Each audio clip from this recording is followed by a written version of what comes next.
Seja muito bem-vindo, seja muito bem-vinda. Hoje o nosso papo é sobre os processos que estão ocultos aos clientes, mas eles são muito importantes para garantir a proteção e a ordem nas operações financeiras. Tá curioso? Fica aí que a gente já vai pro papo.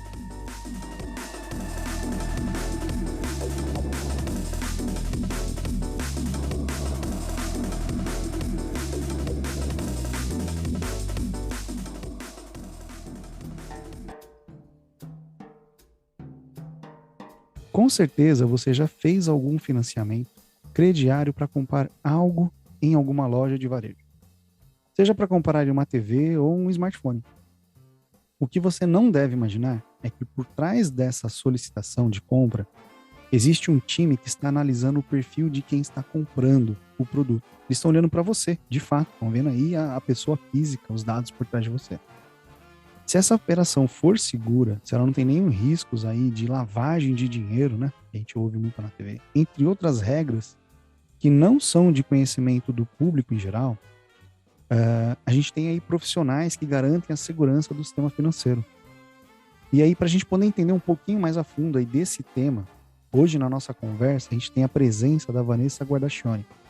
Ela é graduada em marketing pela Universidade da cidade de São Paulo, pós-graduada em administração de empresas pela FGV, certificada em PLD e financiamento ao terrorismo, compliance anticorrupção e ABT2, na parte de câmbio, da PQO de compliance pela B3. Bastante coisa aí. Seja bem-vinda, Vanessa. Obrigada, Rogério. Muito feliz pelo convite de estar aqui hoje com você e falar um pouquinho aí sobre o meu dia a dia e de tantos profissionais que atuam nessa área. Eu vou falar para você que antes de começar a trabalhar com o mercado financeiro, eu nem sabia que isso existia, tá? Só ouvia falar no Jornal Nacional que determinado político ou traficante foi pego por uma operação XPTO na lavagem de dinheiro. É verdade. Eu brinco que o Bonner hoje em dia facilitou muito a minha vida, assim. As pessoas de fato não sabiam o que eu fazia.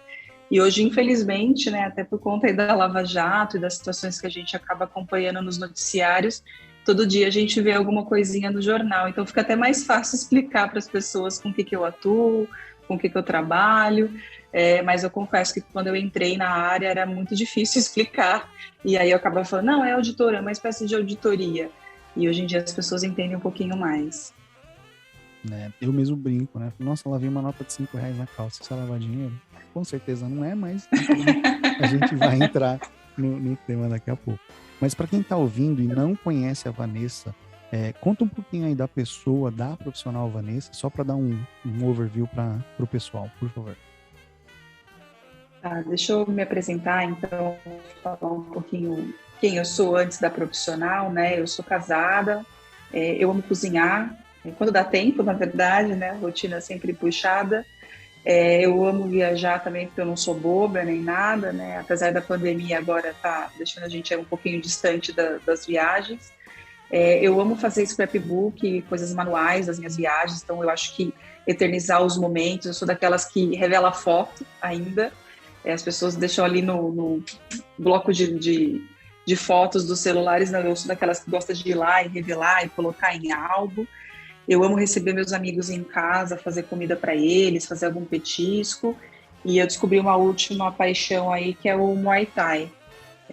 Faz um ano que eu já pratico e estou adorando participar assim, das minhas aulas, de pequenos campeonatos, enfim, estou adorando fazer Muay Thai agora. O esporte de contato das juntas, né? Cotovelada, ajoelhada. Ele é diferente do boxe, que é mais os membros superiores. O Muay Thai também trabalha com as pernas, então tem chute, tem tudo, tem empurrão. Eu gosto de esportes assim, eu já fui crossfiteira, já joguei handebol, e agora eu me descobri no Muay Thai, eu tô gostando bastante. E é bom que queima bastante calorias também, são esportes tensos, assim, bem intensos. Bacana. Isso eu não sabia, tá vendo? Já aprendi mais um pouquinho aí da pessoa. Vanessa, olhando aí para o seu perfil, né? A gente percebe que você sempre atuou com controles internos, com a própria auditoria que você comentou, e na parte de compliance. A pergunta que fica, a ideia sempre foi, você falou, cara, eu quero atuar em compliance, essa sempre foi a ideia? Olha, Rogério, por incrível que pareça, não. Eu achava que eu ia ser jogadora de handebol, vou até te contar um pouquinho, não sei se você sabe disso. Eu fui jogadora profissional de handebol, eu era federada, primeiro por Guarulhos, depois Pinheiros, acabei fazendo alguns jogos pela seleção brasileira e eu achava que eu ia ser jogadora. Só que, infelizmente, né, naquela época eu era muito jovem, aliás, eu sou jovem ainda, né, mas naquela época eu era mais jovem ainda, eu queria ter a minha independência financeira e o esporte, ele não conseguia me ajudar nesse sentido, a gente não tinha tantos investimentos como a gente vê hoje. Então, eu acabei optando aí falei, não, deixa eu fazer uma faculdade, deixa eu continuar o meu curso aqui, porque acho que essa coisa do esporte, infelizmente, não vai me ajudar. Aí eu falei, poxa, eu vou fazer faculdade do quê, né? Na época, meu pai tinha uma empresa, eu falei, eu posso fazer marketing para ajudar, mas eu gostava muito de veterinária, gostava de bichinhos, enfim. Aí eu prestei vestibular para veterinária, passei, mas aí eu falei, não, eu não. Assim, eu gosto de bichinho, mas eu gosto de bichinho fofinho no colo para brincar e passear no parque, né? Essa coisa de abrir a barriga do bichinho, de ver o bichinho doente, não foi muito a minha, não. Então eu acabei não seguindo e fui fazer o marketing de fato para tentar ajudar aí nas coisas da família. Então, assim, mudou totalmente. E aí, na minha primeira experiência de estágio, eu acabei trabalhar com auditoria, e na auditoria eu acabei, de fato, migrando para o compliance. Eu conheci, foi, na verdade, um acidente feliz, de percurso. Eu era auditora já há 5 anos, muito nova, mas eu queria experimentar ali novas experiências, e eu tinha muita vontade de trabalhar em instituição financeira. Falei, bom, o que eu vou fazer para migrar, né, dessa empresa, desse segmento que eu estou para a instituição financeira? Eu fui fazer um MBA em administração de empresas, como você falou ali, com ênfase em finanças na GV, e na minha sala só tinha bancários. Então eu falei, bom, alguém aqui eu vou conhecer, eu vou fazer um network, vai me ajudar, eu vou conseguir migrar e vou trabalhar numa instituição financeira. E, na verdade, assim, fiz muitos amigos, tenho amigos até hoje, lá da época da pós, tem uma amiga até que eu fui madrinha de casamento dela recentemente, me deu bons frutos aquela pós, mas quem me indicou mesmo para a área de compliance foi uma professora. Ela tinha trabalhado com uma pessoa que estava precisando de um analista de compliance na época, e como era tudo muito recente, as pessoas estavam migrando profissionais da área de auditoria ou advogados para a área de compliance. E eu fui uma dessas pessoas que acabou migrando, né, da auditoria para o compliance. Não conhecia também, nunca tinha ouvido falar, fui pesquisar, mas eu falei, bom, eu quero trabalhar em banco e pode ser o compliance aí a minha entrada, né? E aí eu me apaixonei, eu nunca mais saí da área, sempre trabalhei em áreas correlatas, e estou até hoje aprendendo sempre. E como eu te disse, né, infelizmente naquela época as pessoas não conheciam o que eu fazia, ficava difícil explicar, até para o meu pai, assim, ele, mas o que você está fazendo? Eu falei, é uma espécie de auditoria, mas é uma auditoria assim, do lado da empresa, né? A gente, na verdade, trabalha para quando chegar a auditoria ou uma fiscalização, algum órgão regulador, está tudo em ordem, então é diferente, é uma outra situação.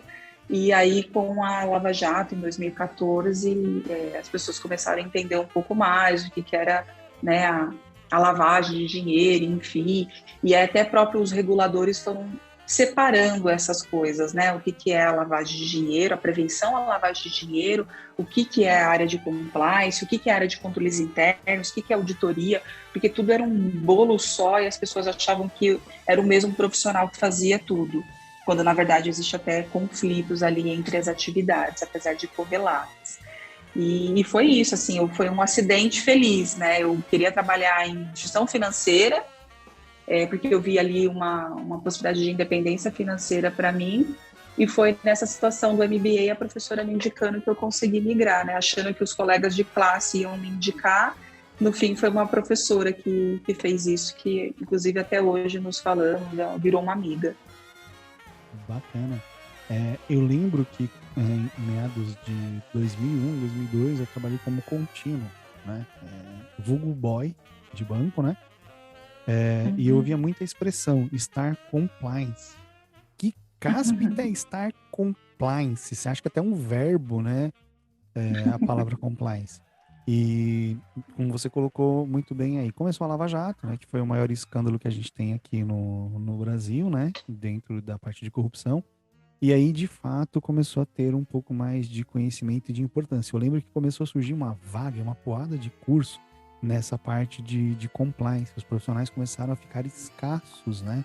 Os bons profissionais depois começaram a ter mais treinamento e tal. E eu fico pensando assim, né? Imagina o risco, né? Você por trás ali tomando conta, né?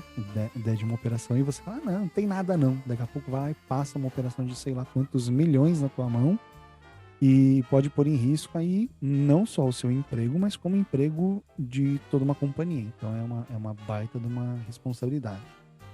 E pensando nisso, quais são esses riscos aí para uma transação ou operação sem uma validação? Eu dei um exemplo de uma que pode ter sido validada e passou. Mas imagina uma sem. Qual que seriam os riscos aí para uma empresa, se não tivesse essa validação de PLD e compliance? Legal, você colocou bem aí até essa questão do nome, né? O que é, né? Vem de um verbo, deixa eu contextualizar para quem está nos ouvindo e não conhece. Tem muita gente que ainda não conhece, né, o termo. Acaba a gente em rodinhas de amigos, em happy hour, quando fala que trabalha na área de compliance, quem é totalmente fora, assim, de segmentos regulados, fala, compliance o quê? O que você faz, né? De comer ou de passar no cabelo? A pessoa não sabe o que é. Ele vem de um verbo, to comply, que é conformidade, né? Então, é um risco de conformidade. Você tem ali, dentro da parte de compliance, algumas exposições a essas penalidades. Eu classifico como 3 grandes pilares, né? Penalidades legais, perdas financeiras e de reputação. Que, enfim, qualquer empresa pode enfrentar, independentemente do seu segmento, seja uma seguradora, um banco, uma empresa de consórcio, automobilística, farmacêutica, todo mundo tem que seguir leis e regulamentos ali do seu segmento. Então, o compliance é aquela área que vai ajudar e vai delimitar a atuação daquele setor. Então, saiu uma legislação de seguro, a área de compliance vai indicar para as áreas ali envolvidas, seja contabilidade, RH, enfim, o que ela precisa fazer para estar em compliance, em conformidade com aquela legislação. Ele acaba meio que funcionando como uma área consultiva, né? E as pessoas acabam confundindo a área de compliance com a área de PLD, que apesar de juntas, mas assim, muitas áreas fazem compliance, ou melhor, todas as áreas da companhia realizam compliance. Então, o RH faz compliance porque ele tem o quê? Leis trabalhistas para ele seguir, tem lá o E-Social, que ele tem os prazos para cumprir. A contabilidade, ela também faz compliance, ela tem lá as datas para demonstrações financeiras. Então, o compliance ele é uma área mais consultiva, de apoiar ali os aspectos legais, responder ofício, atender fiscalização, assessorar as áreas. E o PLD, ele de fato é o mais operacional. Ele é o que vai fazer a diligência na operação, como você citou, né? Eu vou comprar ali um aparelho, eu vou fazer um financiamento, um crédito.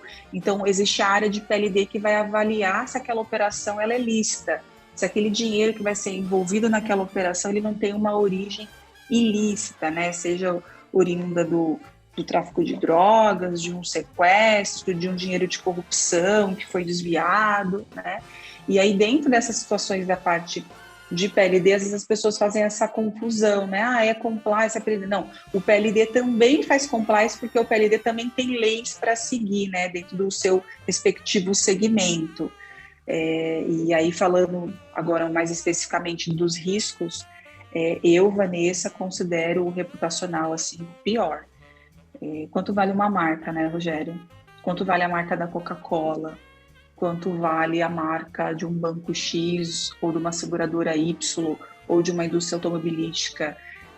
Quando você tem, às vezes, um processo, a gente viu ali na Lava Jato, né, grandes empresas quebrando, desaparecendo, então pessoas perdendo seus empregos, não conseguindo recolocação porque trabalhou numa empresa e acabou ficando manchado. Então, tem ali o risco reputacional, né, que para mim, assim, sem sombra de dúvidas, é o pior. O legal, a gente vai ali cumprir as sanções administrativas, né, vai pagar as multas, mas será que a gente vai conseguir reerguer a empresa, né, aquela reputação, a gente consegue voltar e fazer a empresa dar toda aquela receita que ela dava antes, né, sendo que a reputação dela foi ferida e as pessoas perderam a credibilidade naquela empresa? Então, o compliance ajuda as instituições nesse sentido ali, de dar valor mais e reputação da marca. Você falando aí, eu lembro de duas empresas, né? Direto e indiretamente ligadas ali. Você tem o Odebrecht, na parte da construção. Uhum. Você tem JBS também aí, né? O Joesley Day Silver, né? Que ele fez ali, que acabou praticamente com a JBS. A sorte, não sei se é sorte, se é competência, enfim, tinham profissionais ali que conseguiram reverter esse processo, mas os impactos e os estragos foram grandes, né? Com certeza. Para você ter ideia, a Odebrecht, ela mandou mais de 100 mil funcionários embora. Então, você está falando de 100 mil pais de família ou mães de família, pessoas alicerces ali, né? Quantas pessoas não sofreram com a má gestão, né? Com gente, às vezes, querendo ali ganhar, né? Fazer um desvio, e quantas famílias não foram afetadas naquele sentido. Eu lembro uma vez que eu fui viajar para Punta Cana, e aí eu cheguei no aeroporto, estava meu marido, e o rapaz que pegou a gente para levar até o hotel, ele falou: Brasil, sim, Brasil. E aí ele falou: tá vendo essa rodovia, né? Conversando com ele, aí sim, foi o Odebrecht, isso aqui é dinheiro fruto de desvio, de corrupção, e começou a falar um monte. Eu falei: meu Deus, que vergonha. E começou a falar muito, assim, da empresa e falar do nosso país, né? Eu falei: nossa, olha como ultrapassa, né, a barreira e as fronteiras, né? Como que a gente ficou aí com a Lava Jato, infelizmente, tendo uma visão muito manchada, né, do nosso país por conta da Lava Jato. É muito fácil olhar, né? Tem uma frase que diz assim, né? Pegando esse exemplo de Punta Cana que você colocou. A trava, né? O cisco no olho do meu vizinho eu vejo, mas a trava que tá no meu eu não vejo. Punta Cana tem um monte de problema também, né? Mas não vem ao caso aqui. Não, sim, com certeza, mas assim, ele fez questão que, né, nós éramos brasileiros, ele quis ali apertar a gente e falar, não, com certeza. Mas nem todo brasileiro é corrupto, né? Mas, enfim, não dá pra pôr. Não Por tenho isso que tem a sua dúvida. área para garantir que nem todos são e nem todos caem no mesmo balaio de gato. Exatamente, as áreas estão para proteger tudo isso, concordo. Você acredita aí que o barato sai caro em um sistema que está comprometido pela lavagem de dinheiro? Olha, eu não tenho dúvida, assim, mas ainda existe aquela utopia, né, que apenas grandes empresas podem ter essa estrutura para manter o compliance, né, de diligência, prevenção desses ilícitos, mas não é uma verdade. Eu acredito que, assim, obviamente, a empresa vai expandindo os seus negócios, né, naturalmente o risco ele vai crescendo, é natural, né, no processo, não existe empresa e operações sem risco, então você não tem aquela operação, não tem o produto, né, não existe. Mas também você tem que pensar no crescimento dos seus processos e controles. Então, você pode fazer pesquisas no Google, né? Você pode fazer coisas manuais. Obviamente, se você tem uma empresa maior, com mais processos, fluxo, dependendo do tamanho da sua empresa, aí você vai para sistema, você vai para automação, você vai para robôs, né? Tem pesquisas aí no mercado, não sei se você já viu, isso é sempre falado, as pessoas sempre postam, né? Para cada $1 investido em compliance, você tem um retorno de $5 com economia em multas, processos e valorização das marcas, né? Antigamente o foco era muito em instituição financeira, né? A gente só falava bancos, compliance, né? Banco Central ali começou com algumas regulamentações do 2554, que até recentemente foi revogada, sobre controles internos. Aí, mais recentemente, a 4565 de compliance, seguradoras. E hoje não, hoje você já vê outros segmentos, farmacêutico, né, automobilístico, como eu comentei, que já enxergam esse valor agregado na estrutura de compliance que ela traz. Então, tem muitos benefícios, né? A reputação da marca, que o compliance vai ajudar ali, a sustentabilidade, que eu costumo brincar que sustentabilidade não é só abraçar a árvore, né? É também pensar em liquidez, pensar em longo prazo. Então, o que as empresas querem? Elas querem se manter líquidas. Então, uma empresa vai durar 10, 20, 50 anos, né? Proteção de executivos, de colaboradores. Então, compliance também ajuda nesse sentido. As pessoas, às vezes, ficam num viés muito de que não, o compliance só ajuda os executivos, o alto escalão. Não, não é verdade. A gente quer proteger o emprego de todo mundo, porque, afinal, nós temos cartas motivacionais, né, mensais que chegam, que são os nossos boletos, né? Então, a proteção é do emprego de todo mundo. O compliance também ajuda a proteger, enfim, perdas, riscos regulatórios e todas essas ações que o compliance vai fazendo dentro do seu programa de compliance, ele vai gerando uma transparência, né, nessas ações. Isso, obviamente, reflete na marca, né, fica uma empresa mais valorizada, você ganha mais clientes, você, se for o caso, tem mais investidores para a sua marca. Então, a gente observou aí esse movimento da Lava Jato, muitas empresas tendo que, à força, montar o seu programa de compliance, né? Para fazer a coisa deixar de ser para inglês para ver e, de fato, entender que o compliance, sim, ele está dentro da estratégia e ele traz benefícios para qualquer companhia. Dentro de um sistema corrupto, né, essa lavagem de dinheiro aí, a pergunta é meio óbvia, né? Mas quem que acaba pagando aí por todo esse sistema?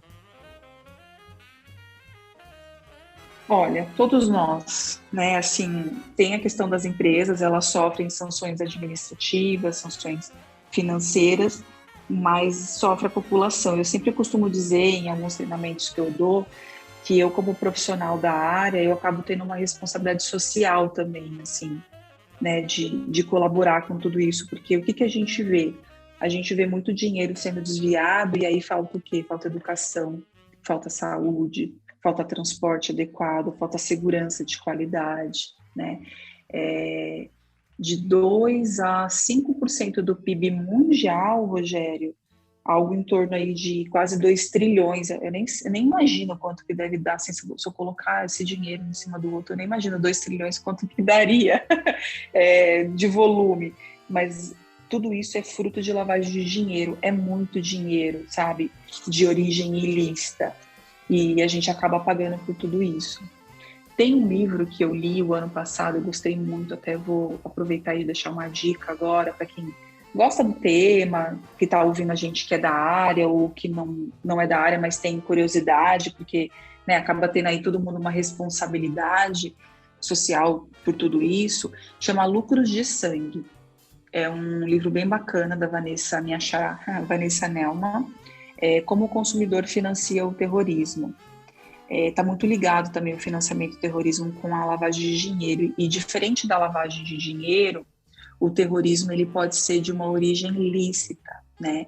Então você pode ter ali um profissional, sei lá, um cirurgião dentista, sabe? O cara é dentista, recebe o seu dinheiro lícito. Só que ele é fã do Al-Qaeda e aí ele vai mandar dinheiro, né, para essa organização criminosa, porque ele é simpatizante e ele vai colaborar com esse terrorismo. E aí, às vezes, a gente faz algumas ações que a gente nem percebe, mas quando a gente compra um produto pirata, né, uma bolsa, né, ou uma carteira, sei lá, algum objeto, alguma coisa, a gente está incentivando essa organização criminosa também. E o livro fala muito sobre isso. É bem bacana, uma leitura bem gostosa, assim, sabe aquele livro que você vai lendo e você fala, não, só mais um capítulo, não, só mais um. E aí quando você vai ver, é 2 da manhã e você está lá lendo o livro ainda, eu li ele super rápido, então fica uma dica aí que fala como a gente acaba financiando esse terrorismo aí, esse consumo, sem sequer perceber, e por trás tem sangue, tem vida ali em jogo. Tranquilo, já anotei aqui para pôr na descrição do episódio, para o pessoal depois procurar. Eu tava lembrando aqui que eu vi uma notícia recentemente que foi preso, eu não sei exatamente uma pessoa, mas ele tinha um monte de consultórios médicos, você deu exemplo de dentista, né? que Sim. eram consultórios para atender o PCC. Então, o PCC tinha, segundo a matéria, né, reportagem, tinha essa rede de apoio, né? Então, quando você falou do livro, na hora veio para mim isso aqui, nossa, tem consultórios. Você vai lá, agenda uma consulta, passa pelo médico normal, o cara vai cobrar a grana do convênio, com dinheiro limpo, né? Eu entendo o que é isso, né? É ocultação e depois reingresso dessa grana limpa no mercado, né? Eu acho que essas são etapas aí Uhum, dentro uhum. do processo de lavagem, né? Enfim, você falou isso, já me lembrei, depois eu vou procurar a matéria e coloco aqui também no link para o pessoal entender um pouco mais. É muito interessante, eu li essa matéria. Eles são muito organizados, Rogério, assim, tem uma outra que é sobre o Dario Messer, que ele tinha uma espécie de compliance. Então, ele se organiza de tal modo que quem entrava para a quadrilha, né, dependendo do político e do traficante, ele não aceitava. Então, ele fazia uma diligência do político para falar: não, não, esse político aqui vai abrir a boca, então eu não quero ele, né, na minha organização aqui criminosa. Então, eles eram nesse nível de organização. Ele tinha um compliance. Então, quando ele foi, né, enfim, hoje ele dá até palestras. Uma das coisas, né, para atenuar a pena dele é ele fazer alguns treinamentos, explicar como que era a organização por trás. E ele falou isso: nós tínhamos uma espécie de compliance, fazemos diligências dos traficantes e dos políticos. Joga também, você vai achar essa matéria muito interessante. Chega a ser Pode surreal, deixar, né? O nível eu coloco de pode deixar que eu ponho organização. na descrição, pode ficar tranquila. Van, agora então pra gente quebrar um pouco o gelo aqui, esse é o momento que eu provoco o convidado, né? Porque na primeira temporada eu olhava muito o perfil e ficava quebrando a cabeça para tentar encontrar algum personagem, algum desenho, algo do tipo. Se eu tivesse ainda fazendo isso, eu ia colocar alguma coisa da série Suits ou algo nesse sentido da parte mais legal para você. Mas não sou eu que vou fazer aqui. Nessa temporada aqui eu tô invertendo. Então, qual personagem ou desenho você acha que você se parece e qual o motivo? Olha lá, essa é para você.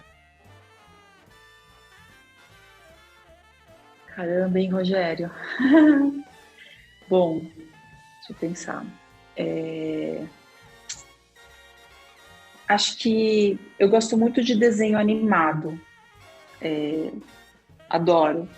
E eu acho que um que vem assim à minha cabeça é a Ellie, do Up Altas Aventuras. É uma graça, assim. Eu já assisti, sei lá, acho que umas 12 vezes, eu sei até de cor algumas falas.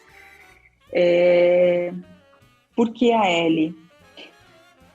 No filme, sem contar para quem não assistiu, né, não é sacanagem, mas assim, ela mostra ela na fase criança e depois ela adulta, velhinha, né? Mas quando na fase criança é muito alegre, brincalhona, assim. E eu me lembro da minha infância, quando eu assisto esse filme, eu lembro muito, assim, porque eu tenho muitas boas memórias da minha infância, né? De ser uma coisa alegre, descontraída, e ela brincava, e ela conhece um menininho que acaba no futuro sendo o marido dela.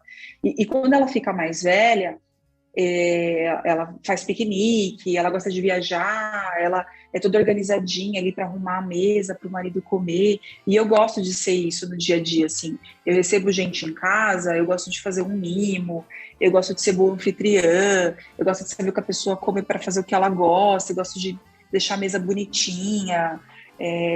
Quando eu vou viajar, eu adoro fazer piquenique, assim, conhecer parques. Então, e ela é sempre muito brincalhona, quando ela é novinha e quando ela é mais velha. Então, me veio à cabeça, assim, porque eu gosto de ambientes descontraídos, eu sempre quero tirar sarro, quero deixar um ambiente leve, agradável. Tem outra coisa que ela faz também, que ela ajuda a pintar a casa. Então, eu também, eu sou daquelas que troca a lâmpada, pega a escada, se tiver que pintar a parede, eu já pintei. Enfim, então a Ellie me retrata assim um pouquinho nesse sentido. Eu tenho uma memória muito feliz da minha infância e depois ela na fase adulta, essa coisa de cuidado com o marido, com os amigos, né? E eu me vejo um pouquinho assim. Então me vem a Ellie na cabeça. Bacana, bacana mesmo. Não tem spoiler não, né? Porque é um filme de 2009, tem 12 anos. Quem não viu, paciência, tá? Assiste, mas de fato a Ellie é uma gracinha mesmo. É, começo do filme só ela fala, né? O, o, jo- Ela é o jovenzinho não falante. fala, né? Ela fala, acho que tem uma frase lá que ela fala, você promete, não sei o quê. Aí ele, Tipo, ela tem uma postura muito decisiva, uma pessoa bem de forte decisão, de forte personalidade. É bem legal esse filme mesmo. Quem não assistiu, assista. Quem já assistiu, reassista pra relembrar aí e lembra da Muito Vanessa quando bom. assistiu. E ele traz várias mensagens, assim, sabe? Ela tem um sonho, e apesar dela não ter. Bom, agora já que você falou que na Escolha é Verdade, que ele já tem um tempão, ela acaba morrendo, né? E aí ele vai atrás do sonho que era dela, né? Da casa lá na beirinha da cachoeira. Então é isso, você tem um sonho, você tem que ir atrás, tem que lutar pelo que você quer, né? As coisas não vão cair do céu. É isso aí. É bem legal. Tem uma bela de uma pegada, né, de construção nesse filme. Van, como tem sido a sua rotina aí nos dias de pandemia? A gente fala de pandemia, quarentena, né? Quarentena não existe mais porque já tá 2 anos, né? Já passou muito mais de 40 dias. Mas como tem sido para você esse período pandêmico? Olha, no comecinho da pandemia, né, ali em março, quando começou aquela coisa que ninguém sabia, né, tudo muito novo para todo mundo, a gente ficou de fato lá na quarentena, né, ninguém saía para nada, então trabalhando de casa. Aí depois, uns 2 meses depois, acho que vai ser isso mesmo, pandemia, então sempre com muito cuidado. Eu já comecei a trabalhar, então já ia para a empresa praticamente todos os dias. Só exceto nesse comecinho aí, 2, 3 meses, que estava tudo literalmente fechado. A pandemia, ela me trouxe uma perda muito grande, que foi o meu pai, né? O Covid levou o meu pai, e aí a gente teve que se adaptar, mudar a rota, né? Ajustar a família, se apoiar, e a gente perceber que, na verdade, a gente não tem controle de nada, né? A vida essa coisa louca e a gente acha que está no controle e não está, né? E essa pandemia veio, acho que para enfatizar isso. A gente não controla absolutamente nada. Então, a gente via, né, aquelas notícias na TV, todo mundo dentro de casa, não saía ninguém, aquele silêncio na rua e todo mundo deixou de fazer as suas coisas e assim, né, algumas perdas aconteceram. Então, mostrou que a gente não tem potência, assim, controle de fazer o que a gente bem entende. Quando a gente vê que alguma coisa foge de controle, a gente fala, opa, peraí, eu não consigo controlar isso. Então, a minha rotina foi me ajustar no trabalho, né, e ajustar a rota com a família, assim, apoiar minha mãe, ficar mais próxima, né, porque se for pensar, minha mãe tem mais tempo de vida com o meu pai do que sem o meu pai, então para ela, assim, eu já tenho na minha casa um irmão, né? Nós temos a nossa família. A gente sente muito, né, a falta do meu pai, porque éramos muito próximos, aquela coisa, né, família italiana, final de semana, todo mundo de volta de uma mesa comendo absurdos, né, 3 sobremesas de opção, e de repente isso acaba, né, e para minha mãe, que estava ali muito mais tempo com meu pai, um casamento de 45 anos, foi um baque. Então a gente apoiou, então a pandemia foi assim para ficarmos mais juntos, né? Assim, tem todo o distanciamento, os protocolos de segurança, mas foi um momento que, apesar de fisicamente, ela nos aproximou muito, muito mais do que já éramos, na verdade, né? A gente sempre foi uma família muito unida. E a pandemia trouxe isso, assim, esse carinho, essa aproximação nossa e de que, de fato, nós somos uma família de verdade. Tenho muito orgulho da família que eu tenho, assim, a gente sempre se apoia, um ajuda o outro. O meu irmão é o meu melhor amigo, tudo que acontece na minha vida, ele geralmente é a primeira pessoa a saber, antes até da minha mãe. Da minha mãe o Alexandre, já tô sabendo, aí rola aquele ciúminho, né? Já contou com seu irmão. Ele é o meu melhor amigo, sem sombra de dúvidas, e a pandemia só reforçou e enfatizou tudo isso. Primeiro, sinto aí pela perda do seu pai. Eu tenho algumas pessoas próximas, né? Da minha família, meus pais pegaram, mas assim, estão vivos, né? Mas eu tenho pessoas próximas que perderam, eu sei que isso dá um baque, né? Esse vírus, ele potencializou muitas doenças e tirou muitas vidas, né? eu fico pistola da vida quando a gente tem aí pessoas que menosprezam isso, né? Então eu sou um cara que faço campanha, tô lá toda hora publicando, gente, pelo amor de Deus, coloca máscara, se cuida, não sei o quê, porque é sério. Então, quando a pessoa não tem isso, né, vou colocar assim, esse desafio que você teve, ela não dá valor. Ah, não vou, eu sou intocável, né? Vamos falar assim, complexo de jovem, né? Eu vou sair, não vou ficar gripado.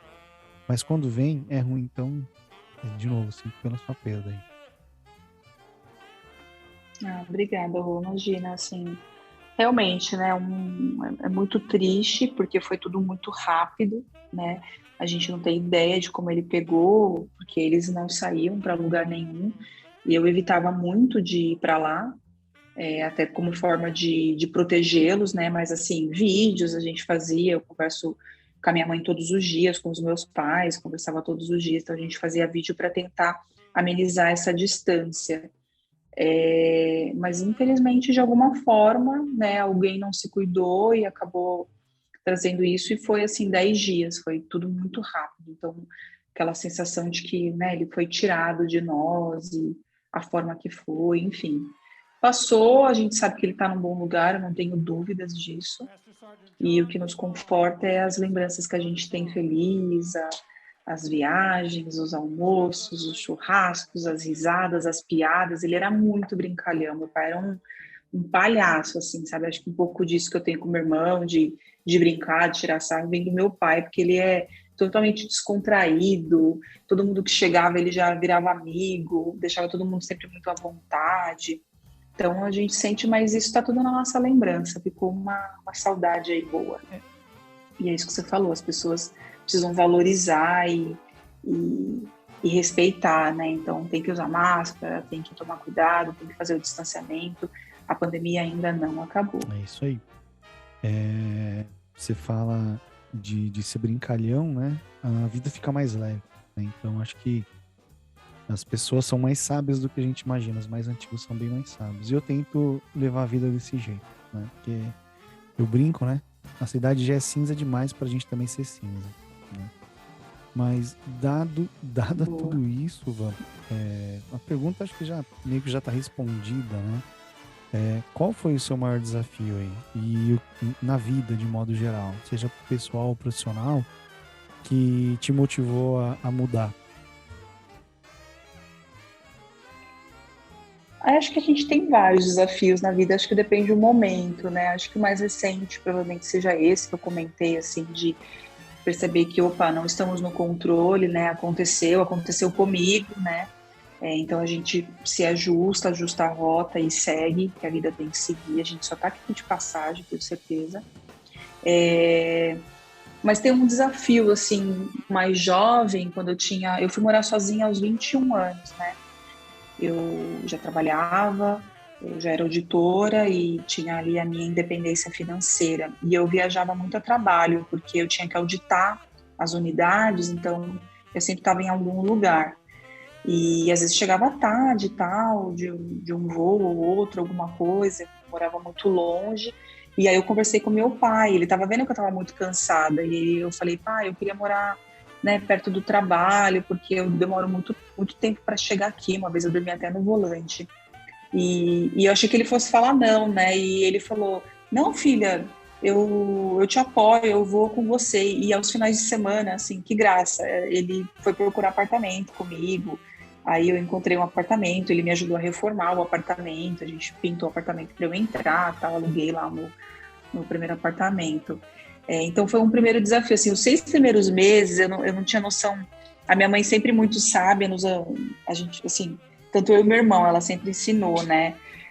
Vai aprender a lavar, vai aprender a passar, vai aprender a cozinhar. Então, nesse sentido, eu não tive dificuldade. Eu sabia cozinhar, eu sabia mexer, mas eu não tinha muito noção da logística, né? Então, os 6 primeiros meses, assim, foi um caos. Em que sentido? Eu tinha que pensar, bom, hoje é quarta, então eu vou lavar a roupa hoje, porque aí tá sol, aí seca, aí sexta, no sábado eu passo, sabe, assim, uns negócios nada a ver. E comida também na geladeira. Eu comprava, né, neta de italiano, você imagina, a gente é exagerado. Então eu comprava como se morasse, sei lá, meia dúzia de pessoas na minha casa, eu morava sozinha, então eu jogava um monte de coisa fora, eu ia na feira e falava, meu Deus. Aí eu fui aprendendo que não precisava comprar 4 pés de alface, um pé de alface dava, né? Então, assim, eu fui me adaptando, então foi um desafio que me fez mudar, né? Organização, ter a minha independência, entender que eu estava ali, eu tinha minha família, sim, eu tinha, podia a qualquer momento, meu pai falava, ó, qualquer coisa você volta para casa. Mas não, eu consegui seguir ali com o meu trabalho e me manter e me organizar. Então, foi muito bacana, assim, esse desafio que eu tive, ele me motivou em várias coisas, me ajudou. E tem um outro desafio que eu era uma pessoa extremamente tímida. As pessoas hoje me veem, né? Às vezes estou ali falando numa palestra, fazendo alguma coisa. Ah, como você é desinibida. Mas não, eu sou muito tímida. E eu fui trabalhar nisso, né? Então, assim, eu me senti desafiada a falar, não, eu quero trabalhar. Então, no mundo corporativo, eu preciso me ajustar. O que eu preciso fazer? Eu fui fazer teatro, né? Então, assim, eu falei, não, o teatro vai me ajudar. Então, tinha aqueles cursos de oratória, livros que eu lia do Reinaldo Hipólito e tal, mas não dava, eu precisava de alguma coisa mais prática. E aí eu fui fazer teatro, aí conheci um grupo de amigos, assim, e comecei a me apaixonar pela dublagem, até pensei em ser dublador. Uma hora eu falei, nossa, esse negócio de dublagem dá para levar no paralelo também. Mas aí acabei vendo que era uma coisa muito fechada e aquele negócio, né? Você faz muita coisa, você não faz nada. Então, ou eu me dedicava para o ambiente corporativo, ou eu me dedicava para a dublagem, porque tem muita técnica, muito curso, não é tão simples assim como as pessoas acham, que é só chegar ali na câmera, no microfone e sair falando. Não. Mas o teatro me ajudou a trabalhar nesse desafio que eu tinha da timidez, porque as pessoas falavam comigo, eu ficava vermelha, não conseguia, numa roda de amigos, assim, trocar meia dúzia de palavras. Então, esses desafios, assim, me ajudaram a me moldar mais, assim, como pessoa, como profissional, como ser humano. Aprendi muita coisa morando sozinha, desafios, enfim. Acho que são vários, né? Eu poderia falar outros, mas, assim, acho que os maiores, assim, que eu me lembro agora, que me vem à cabeça, são essas situações. Saber se cuidar, fazer comida, lavar roupa, isso é do dia a dia dos casados, do time dos casados, né? Porque quando você é solteiro, É, existe as gavetas mágicas, né? O cesto de roupas mágicas. Você põe para lavar, ele aparece limpo na gaveta. Os boletos, você não vê, né? Então, de fato, são desafios. Estava falando aí do exagero, né? Acho que quando você casa, né? Acho que foi o que aconteceu com a gente aqui. Primeira compra, só a bugiganga, né? Só a tranqueira. Depois fala, nossa senhora, só salgadinho. tranqueira. Fala, nossa, cadê a comida? Fala, nossa, erramos. Vamos arrumar um negócio aqui. E aí, é o que você falou. Você vai aprendendo, você vai adequando, né? Então tem tudo isso. É um desafio. Agora Você aprende vamos muito. aqui pro outro extremo, né? Se você tivesse que eleger aí o primeiro momento, o que vem na sua cabeça que mais te deu alegria ou felicidade? O nascimento dos meus sobrinhos, Carolina e Guilherme, assim, são duas joias, duas coisas mais lindas. Eu sou tia coruja, Rogério, desculpa, mas assim, olha, aqueles dois assim é fora de série. Então, assim, quando eles nasceram, eu lembro como se fosse hoje. A minha cunhada, na verdade, que me ligou para contar. Meu irmão estava do lado dela, mas eu falei com ela, assim. Eu lembro que eu estava dentro de uma loja e eu comecei a chorar dentro da loja e a atendente falou: você fez alguma coisa? Aconteceu alguma... Aí eu abracei a atendente. Aí você, tia, o meu irmão, a minha cunhada, ela tá grávida. Aí tudo começou todo mundo a ficar feliz assim na loja, me contagiou todo mundo. E o do Guilherme é a mesma coisa. Eu lembro como se fosse hoje e lembro a primeira vez que eu vi os dois, assim. Então, e hoje eles estão, né, grandinhos. A Carol já está aí na pré-adolescência.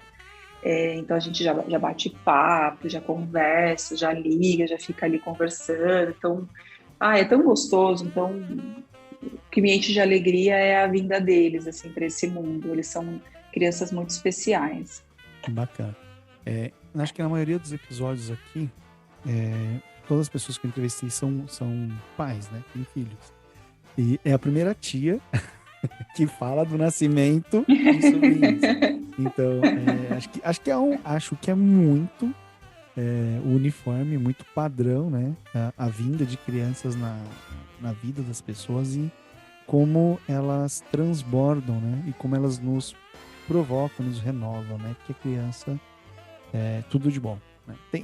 Quando cresce, tem os problemas, assim como nós temos, mas de fato é uma coisa que enaltece muitos olhos, parece que nos provoca, né? Parece que é um convite para nossa criança interna também sorrir. Então é muito Sim. legal. É uma bênção, né? Assim, criança na família. E a Carol e o Gui é meu afilhado também. Eu lembro que quando ele nasceu, eu estava em Orlando. E eu trouxe tanta coisa para ele, tanta coisa, eu tive que pagar. Eu comprei uma mala extra e tive que pagar excesso de bagagem, porque eu queria trazer tanta coisa, assim, mimá-lo tanto. Mas a gente percebe que não é essa coisa do material, né? A gente percebe que não é essa coisa do material, a presença, né? Então, eles moram hoje em outro estado, eles moram no Mato Grosso, em Cuiabá, mas não importa essa distância física, eles estão a 1.900 quilômetros longe. A gente se fala, a gente manda mensagem, a gente já viajou juntos, a gente vai viajar agora. Tipo, meu irmão vem para cá, né? Então a gente vai estar junto de novo.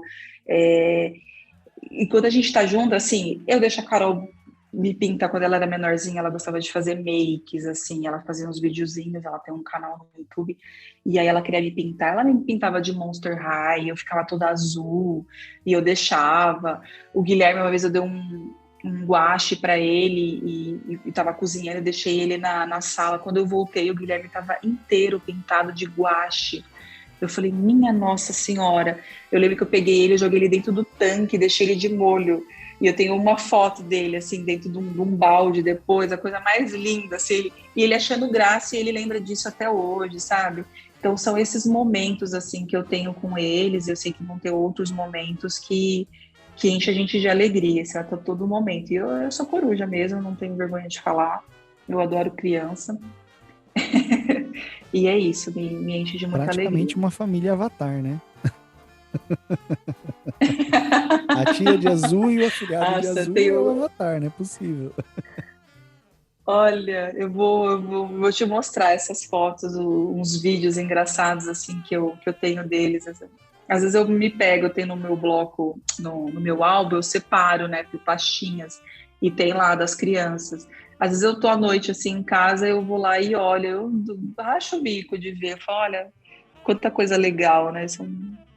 Quanta coisa inocente, quanta alegria, enfim. Não, mas é bom. Eu também fico olhando aqui de vez em quando minhas filhas. Hoje tava vendo uma foto aqui de um sorriso da mais nova, 3 anos. Nossa, minha esposa olha assim, nossa, que sorriso, enfim. Mas falando aqui de projetos pessoais, Van, eu vi, sondando ali suas redes sociais, que você está participando não sei se é um projeto pessoal ou se você tem outros, né? Mas você está participando lá do livro Mulheres no Compliance, né? Quer falar um pouquinho dele? Vocês querem falar de outros projetos? Sim, podemos falar.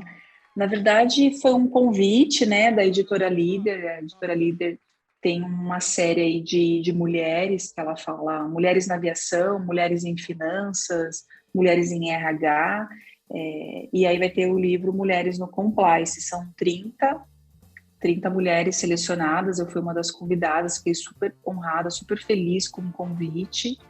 E a gente vai contar ali a nossa experiência, uma autobiografia, né? E nós vamos contar ali a nossa experiência da área, o que a gente fez, como que a gente entrou na área, dar algumas dicas para quem não é e quer entrar na área. Eu estou escrevendo, isso vai ser lançado o ano que vem, mas a gente já está trabalhando no projeto. E eu estou bem feliz de participar de um projeto desse tamanho e poder inspirar outras mulheres, não só mulheres, enfim, quem quiser entrar na área, que gosta do tema, vai poder ali ler 30 histórias e inspirações para poder também se inspirar no seu dia a dia, no seu profissional. Eu tenho alguns outros projetos, assim, mas eu confesso que eu não estou tão dedicada, mas tenho me organizado para me dedicar mais, tem meu site, Vanessa Guardachone, que eu tenho um artigo lá, tem algumas coisas que eu posto no Instagram, então fica aí até, meu Instagram é Vanessa Guardachone, _compliance, meu site é Vanessa Guardachone, meu LinkedIn também é Vanessa Guardachone. Então, quando eu tenho alguma coisa de compliance, eu acabo compartilhando, postando e pretendo aí me ajustar para compartilhar mais coisas. Quando eu comecei na área, né, que eu comentei com você no começo da nossa conversa, não tinha nada, assim, absolutamente nada aqui no Brasil que falasse sobre. Hoje a gente já encontra livros aqui, existem congressos, né, existem fóruns, a gente vê por exemplo, o livro é um próprio exemplo, a gente já vê um movimento muito maior. Mas quando eu comecei na área, eu tinha muita dificuldade de encontrar qualquer coisa, era tudo bibliografias lá de fora. Então, eu quero, assim, de uma forma leve, didática e descontraída para tirar aquela coisa, né? Sem perder a seriedade do assunto, porque é um assunto. Sem perder a seriedade do assunto, porque é um assunto sério, mas de uma forma leve, descontraída, falar de compliance de uma forma leve, né? Assim, sem perder essa seriedade. Então você já deu um mega de um spoiler do começo da sua jornada aqui nesse podcast. Então, quem for ler o livro já conhece aqui um pequeno spoiler, né? Da jornada da Vanessa aqui, né? Então isso é legal, em primeira mão, exclusividade. Consegui tirar alguma coisa exclusiva. Vou ver se eu coloco uma vinheta de exclusivo. Sei lá. Vou pensar aqui. Na edição eu me viro. É um problema do Rogério da edição. Van, aqui a gente tem 4 quadros, a gente combinou já entre nós. Você optou em falar pela válvula de escape, né? Então aí sempre eu faço uma introdução justamente perguntando o que você faz para extravasar, relaxar e ter um momento seu para quando você fala assim, cara, é um momento que eu quero, que eu consigo ficar num estado mais tranquilo, harmônico, sem preocupação, que eu acho muito difícil pela função que você exerce. Mas eu queria saber o que você faz para você ter essa sua válvula de escape. Não, eu tenho, sim, eu consigo. Eu sou, né, agitada, acelerada, né? O mercado, a área de atuação acaba deixando a gente assim, mas eu tenho meus momentos de relax, né? Então, eu gosto muito de andar de bicicleta, andar em parques, o Muay Thai, como eu comentei, então, apesar de achar, nossa, tá ali, mas é um momento que eu tô relaxando, porque eu tô me exercitando a minha cabeça, e o Muay Thai, às vezes eu tô com o meu instrutor, não dá para você pensar em outra coisa, Rogério. Se você pensar, você vai levar um de direita. Então, você tem que estar ali, com o pensamento ali. Então, você tem que estar, né, mantendo a guarda, se protegendo. É um chute que pode vir, é uma rasteira, né, do lado, de cima para baixo. Então, você tem que estar com o pensamento ali muito concentrado. Então, é um momento que eu acabo extravasando também e tendo essa coisa relax, vamos dizer assim. E estar com meus amigos, receber pessoas em casa, poder fazer lá minhas alquimias. Meu marido também gosta de cozinhar, então assim, a gente às vezes até, quem vai fazer é você ou eu? Não, eu que vou fazer, que você já fez outra vez, porque fica aquela briga, né? Quem vai cozinhar, porque a gente acaba gostando de fazer as coisas. Então é um momento de extravasar, receber o pessoal em casa, conversar. Obviamente agora em pandemia a gente acabou evitando tudo isso, e agora em breve, se Deus quiser, a gente começa a retomar, mas eu acabo extravasando assim, fazendo uma comidinha gostosa, ficando em casa, a gente põe uma musiquinha, lê um livro, O que algumas você coisinhas. Não pode misturar é dar porrada no marido, jogar comida no treinador. Não vai poder fazer isso, não. O prejuízo é maior. Ele brinca, agora eu não posso brincar, porque, né, teve um dia que ele foi treinar comigo lá, que ele tava mais tranquilo no trabalho dele, e ele, eu vou treinar com você, vou fazer uma aula avulsa lá. Falei, hoje eu vou aproveitar para bater em você. Não, mas é um momento de descontração. Ele é bem cardio, né? Eu gosto de atividade assim, mais cardio, mais pesada, então eu gostava do crossfit, o handebol também é uma coisa bem cardio, você está o tempo todo correndo na quadra, não tem essa de ficar esperando a bola chegar, é uma coisa muito dinâmica, eu gosto de esporte assim, bem dinâmico, e o Muay Thai eu tô gostando bastante, porque te dá concentração, você tem que estar ali, né? Não adianta você estar ali, ai, pensando na morte da bezerra. Não. Foca, porque senão você vai levar uma e vai ficar esperto. Nesse dia que seu marido foi, você descontou aquela toalha na cama. Só pode, não é possível. Poxa, pior que não, porque o bichinho organizado, viu? Olha, posso falar que às vezes eu sou organizada, mas ele ganha. Ele é mais organizado do que eu. Nem para isso dá para eu dar um desconto nele. Tirando as brincadeiras, a gente colocou aqui o segundo quadro que a gente combinou, que é o Põe na Balança, né? Que é o espaço que a gente coloca para indicações. Aqui você já meio que indiretamente já indicou o Lucro de Sangue aí da Vanessa Newman, o Mulheres da Compliance que a gente acabou de falar. O que mais que você traz de indicações aqui? Seja música, livros, séries, filmes, viagens, lugares, tudo isso acabou meio que trazendo pra gente aqui dentro do nosso bate-papo. Mas o que mais você quer indicar pro pessoal? Olha, sem levar assim, né, pro lado profissional, né, como eu falei do livro aí, dos projetos, vou tentar colocar aqui coisas para a vida, que eu fiz na vida e que foram experiências legais e que eu acho que as pessoas, né, quer dizer, quem sou eu para achar o que as pessoas devem fazer, mas que é uma dica, né, assim, que eu fiz, foi bom para mim, eu acho que pode ser bom para as outras pessoas também. A pessoa tem que pular de paraquedas uma vez na vida, é muito bom. Então, acho que todo mundo tem que ter essa experiência. Fazer um mergulho também, assim, eu fiz alguns mergulhos, é a coisa mais linda. Então, são experiências, assim, que ficam na memória, né? Tomar banho de cachoeira, sabe assim, coisas simples, mas que te remetem a lembranças boas, coisas prazerosas. Na minha infância, eu lembro que eu ia para Minas brincar com os meus primos e a gente brincava de lama, de tacar lama, né? Umas coisas bobas, mas que todo mundo, sei lá, tem que ter um dia de criança. Se a pessoa não fez isso quando era criança, sabe aquela descontração? Você pega a neve e joga na outra pessoa, assim, você leve. Então, assim, dicas que eu dou, essas indicações são assim, mergulha, nem que seja superficial, vai curtir o mar, pula de paraquedas, anda de bicicleta, deixa o vento tomar na tua cara, assim, pega uma vez eu peguei Indianópolis, ali eu moro perto da Indianópolis, tudo bem que depois para voltar foi difícil, né, porque é uma subida quando você tá de bike, mas assim, solta a bike, vai, tem essa experiência do vento na tua cara, né. Eu tenho no meu bloco de notas do celular listinhas de lugares que eu gosto, que eu quero conhecer, né? Então todo domingo meu marido até, né, enfim, pandemia a gente deu uma amenizada, mas assim a gente faz assim, todo domingo a gente vai em algum lugar diferente. Então seja para almoçar ou seja para tomar um café à tarde. Então assim, pega uma relação de lugares e tenta ir, né?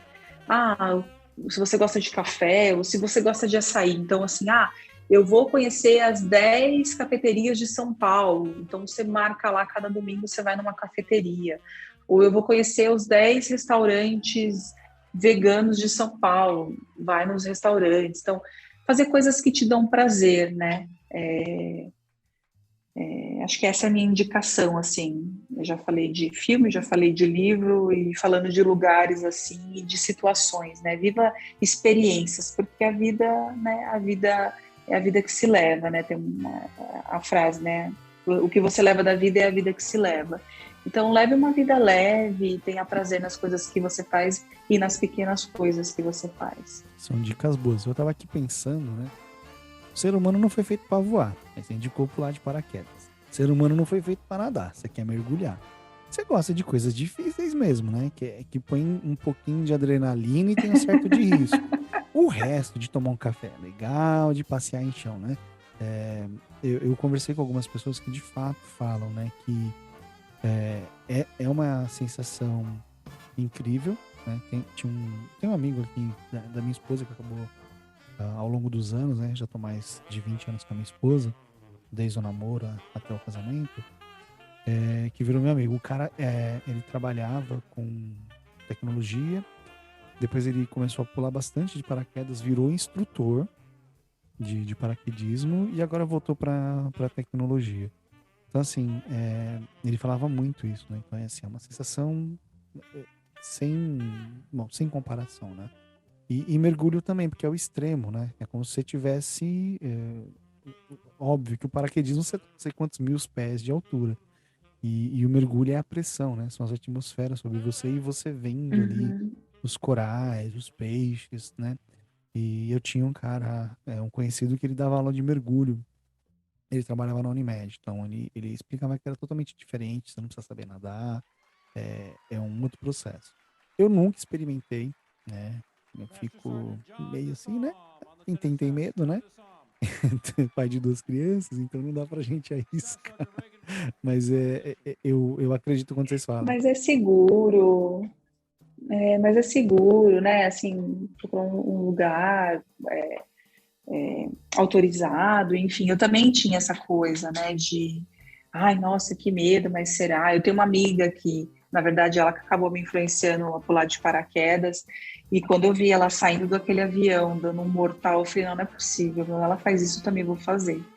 E, e eu saltei com ela e foi uma experiência incrível. Então, assim, eu recomendo. Então, tá bom, tem medo de altura, vai fazer um mergulho. Ou, o que eu quero dizer é assim, faça uma coisa na vida, nem que seja uma vez só, você fala, nossa, eu, por exemplo, bug jump, eu já pulei várias vezes, já amarrado no pé, amarrado na cintura, amarrada. Minha mãe uma vez brincou, ai, vai amarrar na cabeça isso, porque isso é super perigoso. Eu falei, mãe, não é, eu já pulei várias vezes, é óbvio, eu não vou pular em qualquer lugar, mas é seguro. E é tão gostosa a sensação de você poder fazer uma coisa, experimentar uma coisa totalmente diferente do seu dia a dia. Parece que recarrega a energia, a sua bateria fica renovada. Eu gosto dessas coisas assim, de adrenalina. Vai fazer rafting, sei lá, eu já fiz rafting, já fiz rapel.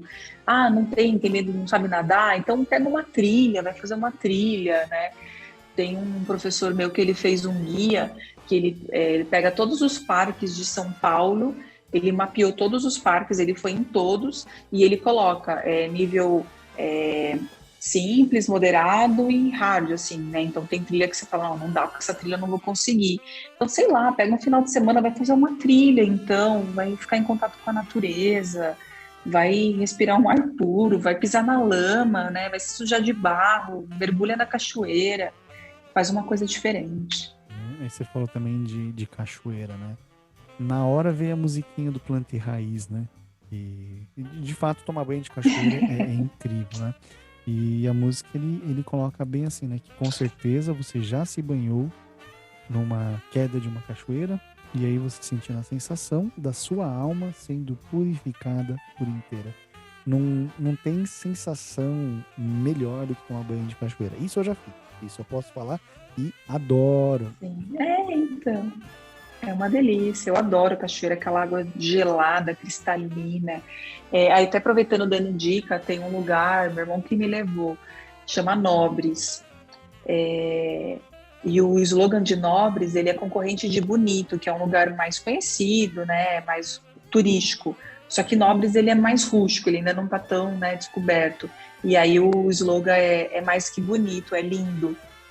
E tem um monte de cachoeira, aí você faz mergulho de superfície, então você vê aqueles peixes, uns dourados, e eu falo, meu Deus, parece um tubarão, é um peixe gigante, o peixe vem na sua direção, assim, passa do seu lado, você fala, meu Deus, estou nadando com os peixes, né, que delícia. Então são experiências, assim, que eu deixo de indicações. Vai fazer uma coisa que você nunca fez na sua vida, não importa o quê, né, mas faça alguma coisa que você nunca fez. Então vou anotar Nobres aqui nas indicações, depois aí o pessoal procura. Pode A anotar. gente Joga no Google aí, Nobres, Mato Grosso. É muito lindo. Quero voltar para lá em vai matar a breve. saudade do afilhado, da sobrinha e da família. Sim, exato. Meu irmão mora perto da Chapada também. Então, assim, lugares lindos para fazer trilha, cachoeira. Van, a gente está caminhando para o final aqui, então eu quero agradecer aí a sua presença aqui com a gente, né, pelo tempo. Eu sei que tá corrido com a agenda, dado aí toda a função que você tem. E queria aí convidar você para falar para os ouvintes onde eles possam te encontrar. Você já falou do site, do Instagram, LinkedIn, onde mais o pessoal pode te encontrar para bater um papo contigo? Bom, acho que é isso. Pode ir no LinkedIn, meu Vanessa Guardachone, meu Instagram. O Orkut eu não tenho porque eu sou jovem, né? Eu nunca tive Orkut, tô brincando. Nossa, o Orkut era muito legal, aquelas comunidades que a gente seguia, né? Tinha umas comunidades Falava muito da engraçadas. personalidade. Mas tem. As pessoas, né, ficavam, não, fulano segue tal coisa, faz então ele é assim ou ele é assado. Mas pode me seguir aí nas redes, no Insta ou no LinkedIn. Vou ter um prazer de falar aí com quem me acionar, quem é da área, ou quem não é, ou quem ficou com curiosidade. Eu amo o que eu faço, eu estou já nessa área há quase 20 anos. Às vezes as pessoas me perguntam, eu queria migrar, me dá uma dica. Você fala, você pergunta para a pessoa errada, porque eu sou suspeita para falar. Eu gosto tanto que eu vou te influenciar, né? Então, quem tem aí curiosidade, quer saber um pouco mais, eu estou super à disposição. É um papo que eu gosto de falar. E é isso, eu queria aproveitar também para agradecer aí o convite. Fiquei super contente, super feliz aí em poder participar, tá arrasando aí com vários convidados. Já ouvi quase todos, tá na minha playlist lá do Deezer. Eu sempre coloco no carro e vou ouvindo. Então, parabéns também aí pelo projeto e muito sucesso. Obrigado, obrigado. Ele nasceu como uma válvula de escape aí para o fugir do burnout, né? Então, isso eu já comentei em algum outro episódio. E, de fato, aí a gente está trabalhando. O Deezer, inclusive, pessoal, só aí um conhecimento, eu fui provocado pela Vanessa e falou, cara, não tô achando no Deezer. Aí lá vai o Rogério procurar e ampliar os horizontes, né? Então, o Deezer a gente colocou aí no mês passado. E nessa semana agora a gente conseguiu publicar então agora na Amazon Music. Então você que tem a Amazon consegue utilizar. Então a gente está nas maiores plataformas, né? Estamos aí no iTunes, Spotify, na Play, tudo. Então agora não tem mais desculpa para você não ouvir, né? Tem nas pagas e nas gratuitas. Então, obrigado mais uma vez, Van, tá? Obrigado aí pela provocação do Deezer, pelo conteúdo que você compartilhou com a gente. A gente vai caminhando aqui pro encerramento. E obrigado a você que baixou esse episódio, ouviu, aprendeu um pouquinho de compliance. Fique ligado na sintonia e até o próximo Ponto de Equilíbrio. Este podcast foi produzido e editado por Rogério Contrigiani. Se você quiser participar do Ponto de Equilíbrio, acesse o link da descrição e mande seu áudio.